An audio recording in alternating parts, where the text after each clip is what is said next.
Well, I am so excited to be here with Dr. Viv L. Ewing, PhD. She is the new president and CEO at Children's Square USA. Viv, thank you so much for joining me. And it's so great to see you. It's great to see you too, Andy. And I love my new role as president of Children's Square. Happy to talk to you about that today and educate the community and hopefully let the community know what we're doing to help children and families. Absolutely. So when did you step into this role? It's fairly recently, correct? It's very recent. I actually stepped into the role as interim president January 1 of this year, and then transitioned into the permanent presidency role April 1st of this year. Okay. And so prior to that, I was actually the vice president of development here at Children's Square. So I had already been here a year and a half and understood the organization, what was important, what the priorities are. And then prior to that, even I have a background being CEO of another nonprofit that did a lot of services in Nebraska and Iowa, and then executive roles with other nonprofits as well. So I was really excited to step into the permanent presidency role and really help elevate what we're doing and promote the wonderful work that we do to help children and families. So I'm just wildly excited. Yeah. Well, I'm familiar with Children's Square. Been going to the events. I know the Jason Awards is a big event that's been happening for years, and I remember attending decades ago. But let's talk about. Children's Square has been around for many, many years. So let's just talk a little bit about the history and who you serve. Andy, Children's Square is actually 140 years old this year, 140 years old. And so a lot of people don't know that. We were here before a lot of other bigger operations, but we've been around for a very long time, making a difference in the lives of children and families. And it's interesting when you look at how it all started, where our campus is located here in Council Bluffs. And let me just interject something. We serve both the Council Bluffs area and the Omaha area, the metro area. Sure. And so when the organization started, it was in 1882, 2 days before Christmas, during a pandemic. And a gentleman walked up to Pastor Lemon and his wife, who were pastors in the city, and said, take these children. I don't know what to do with them. His wife had just died from the pandemic. His job was lost because of the pandemic. He was all alone, didn't know what to do. He had been drinking, and he said the only thing he knew to do was to take the kids to the pastor and his wife. 3 young children under the age of 4. Wow. When he dropped those children off, the pastor said, oh, no, we don't take in children. We're a pastor here, a church. This isn't what we do. Now come see us on Sunday. We can help you. So the man was very insistent and said, please take these children. I don't know what to do. Lost my job, lost my wife due to the pandemic. I'm really at my wit's end. With hesitation, the pastor and his wonderful wife said, okay, we'll take the children in and we will take care of them. So the gentleman walked away, left his kiddos there with the pastor and his wife. And that was the birth of Children's Square.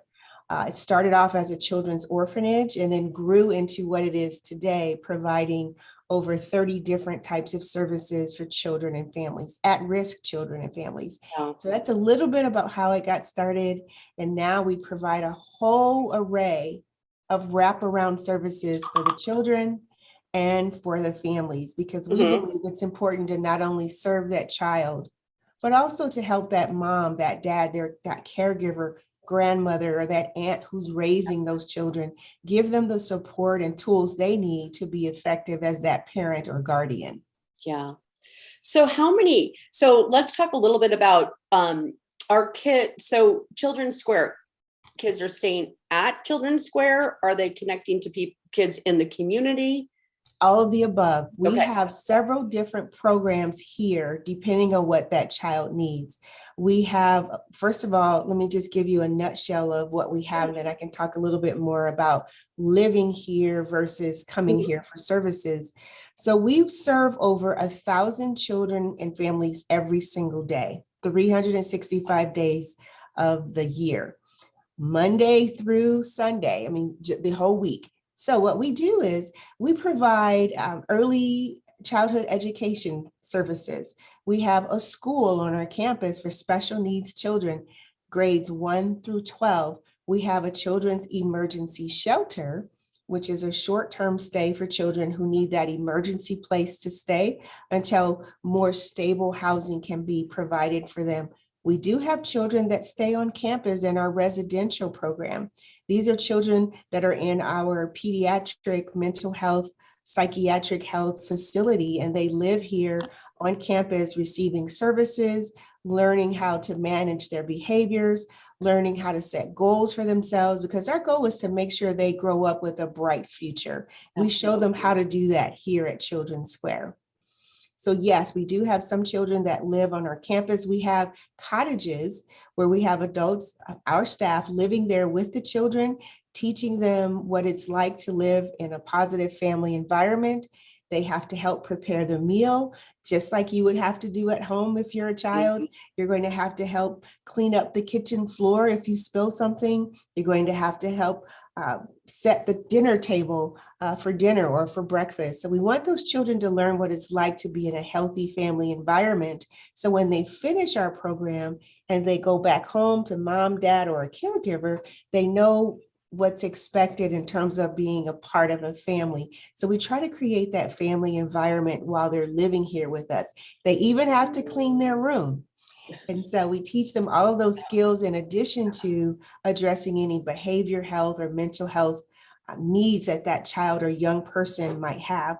Overall, our campus serves children from birth all the way up to age 23. So we have services for young adults as well. Because we work with foster care and adoption, we have what's called aftercare services. After a young person basically finishes their time in foster care at age 18, you age out. And we know that at age 18, a lot of young people are not ready to be independent adults. So we provide a lot of support services for those children or those young people aging out of foster care. We have a whole program just for that here in the local area as well as in Sioux City, because we want those young people to be able to make it and be successful in life. Yeah, and that's a very challenging time, regardless of who you are as a child, that 18-year-old, but especially when you've had the circumstances of life that so many of these kids have, to be able to have that chance to succeed, which is exactly what you're offering them, is that chance to succeed. And we provide the support for them to succeed, provide the resources. And so that helps them to be able to direct their efforts to truly being independent. Because just because you turn age 18 doesn't mean you know how to buy a car. It doesn't mean you know how to find an apartment, but we teach them all of those kinds of skills and provide resources to help them get there. Well, let's just talk a little bit about the golf tournament, and then we'll wrap up with how people can support Children's Square USA. But you've got a golf tournament coming up here on the 12th of May. So what's that all about? Yeah. Yes, we have a golf event happening on May 12th. It's called Chipping In for Children. It's an annual event to raise funds to support the programs and services of Children's Square. But we invite the community to come out and have a corporate team. You could have a family team or just a girlfriend or guy friend team. And it's for a great cause. It's at Top Golf in Omaha. Yep. And everyone knows where that is. It's a wonderful facility, but they allow us to host it there for the last couple of years. Prior to that, we were at a golf course, but it's at Top Golf on May 12th, starting at 4 p.m. And what happens is people come together. We provide a meal for the guests who are there. We usually have some raffle items where people can get a ticket and support the cause, but have a chance at winning some fabulous prizes. But it's a great time, a great event, and it's a wonderful opportunity to support Children's Square. Absolutely. Well, we've got a minute or less left. So let's talk a little bit about how people can support Children's Square. I know you have information on your website. Obviously, money is great to donate money, but are there other ways people can also contribute? Absolutely. People can volunteer. And you can volunteer by calling or just emailing us. You can get our email through childrensquare.org or give us a call at 322-3700 and just say, hey, I want to volunteer. We're also looking for people to help us with our major events like our golf event or our gala or even our fun run that we're having next summer. We need people to help us organize and plan so people can come out and volunteer for those opportunities as well. But donating is certainly a need. We always have event sponsors are needed to help offset the cost of those events. Well, Viv, again, thank you so much. It's so great to see you. Congratulations on your position, new position. Thank you, Andy. Children's Square is such an important organization in the Omaha Metro Council Bluffs area. So excited just to see growth and getting excited about the gala that comes up in November every year. Yes, So, it'll be November 3rd and we'll keep you posted. all right, wonderful, Viv. Thank you so much again. Thank you, Andy. Great to see you. You too. And folks, we'll be right back.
I am so excited to be here with Corey Nelson. She is the Director of Development and Public Relations for the Midlands Humane Society. Corey, it's so great to see you again. You too. Thanks for having me on. We're here to talk about an upcoming event in May, but let's just talk about the Midlands Humane Society and kind of the organization itself and who do you serve? What do you do? Sure. So our doors opened in 2015 and we have been adopting out animals ever since. So it seems like the numbers and stats keep growing and, life-saving stats especially keep growing. So we're very, very happy and proud of that achievement that we're able to save more lives. So we adopt out primarily dogs and cats, but we do get the birds and gerbils, guinea pigs, all those small critters as well. And we're located right off of Interstate 80, so not too far from Iowa Western Community College. We partner with them, by the way, which is a great partnership. And we're here basically, 6 days a week for people to come adopt.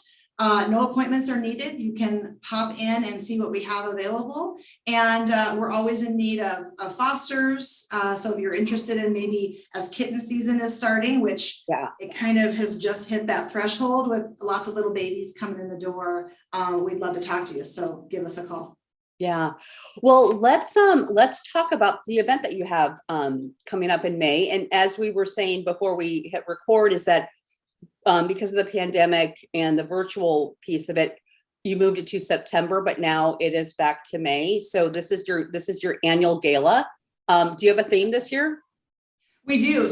Adoption and adventure go hand in paw, which it's true. And we wanted to focus on real pets, real people. And it doesn't have to be the major adventure. It doesn't have to be the car ride for ice cream or the trip to the Grand Canyon. It's an adventure every day, as you well know with your pets. So sometimes they're great adventures, sometimes they're fun, sometimes they're not so fun. But when you have family and pets are our family and you love them, you do everything that you can to keep everybody happy and healthy. So even a trip to the vet can be an adventure. So we want people to, realize that, take a hold of it, take it to heart. And know that, there's shelters, there are private rescues. We're here to help people. We want to get pets in people's homes. And so that kind of real, true life image of people and their pets doing great things. Absolutely. All right. So the event is coming up on May 13th. And where is it going to be this year? So we're back at the Mid-America Center here in Council Bluffs, so it can hold lots of people. We have our very engaging live MC auctioneer back in house again. We have our silent auctions, we have our live auctions, and there's everything from, you know, smaller prizes to, you know, major trips. So we have a little bit of everything in between, from children's items to pets, of course, and you know, home and garden and dining and entertainment. So there's lots of options for people. You also, I want to make note, you don't have to come to the gala to participate. So if you're not comfortable, you know, being out in public, or you just can't get away for that long to be at the gala in person, you can absolutely register to partake in at least the auction part, the donation part. You can bid for your favorite fashion, you know, the animal show, fashion show that we do. You can bid on those contestants as well.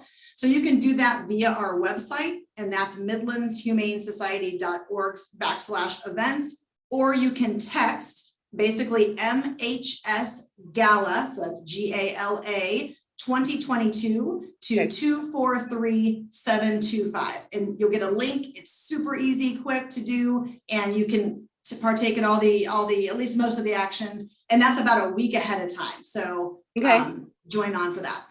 Okay, awesome. So let's talk a little bit too. We talked about how to register, where the event's at, you know, different great things at the event. I know that you typically have other events too throughout the year. And one of them used to be, I mean, and you have to correct me, one of them used to be like a car show. I don't know if you're still doing that. Yeah, we do. Yeah, the Wags and Wheels car show. That has pretty much stayed consistent at the end of summer. So end of August is when that one is. It's our 5th year this year. Yeah, our gala is our 14th year. Oh my goodness. Wow. It used to be known as the Derby. Yeah. And then we kind of switched gears a little bit and have a different theme focus every year. So yeah, 14 years for the gala, 5 years for the car show. That is up at McCoy's and Thunderbolt, also here in Council Bluffs. So super great venue, great views, indoor facilities people can use, and then amazing cars. So can't get any better than that. Well, and I have to also share my personal story, which I think I've done every year since I adopted Sunny. And I was hoping she would make an appearance here. Let me just see, Sunny Sunbun. We'll see if she comes in. But I adopted her in 2020. I think it was September, and I actually took her home in October. And she had to have her eyes removed. She was a kitten.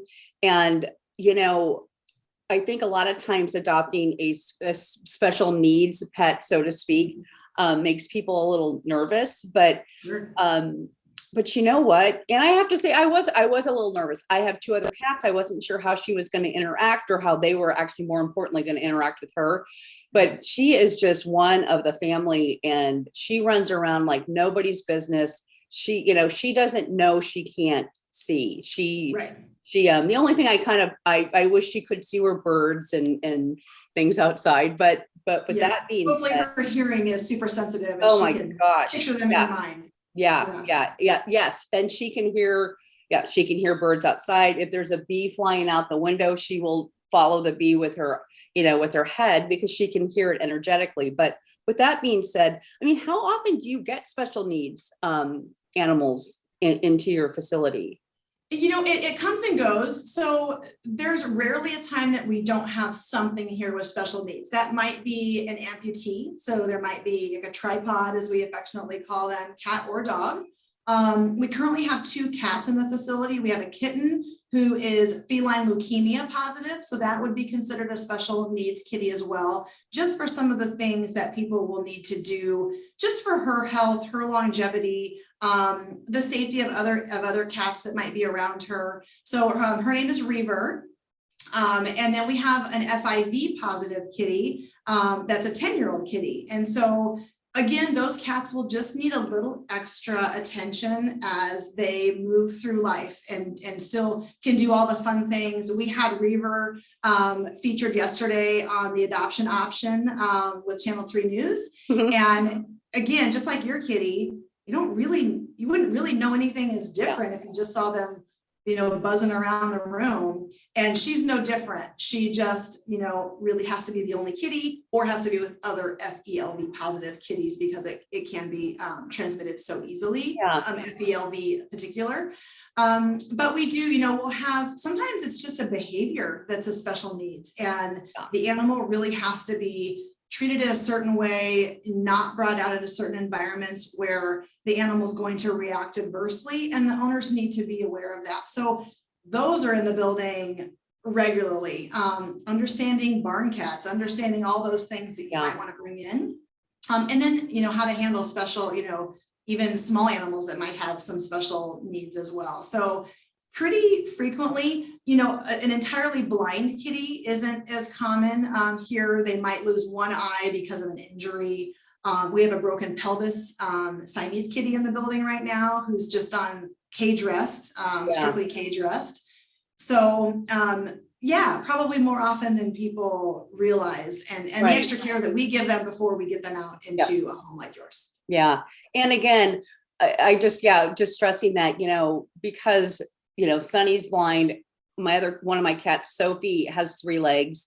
You make adjustments, but then it's the norm. I mean, there's really, it just becomes a part of your life and your family. And it's just having these kitties, regardless of what's happening with them physically or whatnot, it's such a joy. Yeah, such a huge contribution to, speaking for me, to my life, in my family of kitties. So well, we actually did. So yours was adopted in 2020. We had another kitty that was a barn kitty that someone brought us that really was quite tame, but the owner of the farm knew that there was something maybe wrong with it, that it wouldn't probably survive, especially outside in the elements with wildlife and cars and tractors and whatnot. So she brought her in here. She had to do a little bit of work with some socialization, and she was at Iowa Western's vet tech program for a while, really got loved up on, and she ended up having both of her eyes removed as well, and she got adopted. So there was about a year in between, maybe half a year, that we didn't have anything like that. But it is, I mean, just having a puppy with all of his facilities can be challenging. So sometimes, really bringing in, you have to be aware of it, like you said, but after a little bit of kind of just adjustment period, your kitty knows exactly where everything in your house is. And she does great. Absolutely. Well, again, wanting to, you guys do such great work, and I'm so grateful for everything you do. I mean, you're over in Council Bluffs, so people from all around the area, the Omaha Metro, I think, people come to see you and adopt animals all the time. So absolutely. Yeah. So we serve, we serve the citizens of Council Bluffs and Pottawatomie County, but as far as surrenders or anything that they might need, if we can help them with those things. But as far as adoptions, golly, it goes far from that, hundreds of miles away sometimes when someone's here looking for a specific breed. And shelters get lots of great animals. Right now we just advertised Rough Collie and a Great Dane, beautiful animals. So you just never know what you're going to get, and everything from young to senior. So don't overlook your local shelters wherever you might be watching this from, and private rescues. We have great animals, so check us out. Absolutely. All right. So the big event, the gala, coming up on May 13th. Lots of information on your website where people, if you can't go, there's ways to donate, contribute as well. But if you can go, come on out on May. 5 o'clock, social hour, 5 o'clock starts. Grab something to drink, take a look be the first to, look in person at the items. You'll get your table, great dinner, heartwarming video. There'll be a fun program. And then of course the live auction and, just the chance to see some animals, some breeder animals. So come on out if you can. There's still plenty of seats available. So register online. All right. Corey, thank you so much. It's so good to see you. Thanks, again. It's been a while, and we'll definitely have you back over the summer and kind of get some updates on what's happening, and then talking about your Wags and Wheels in August. So perfect.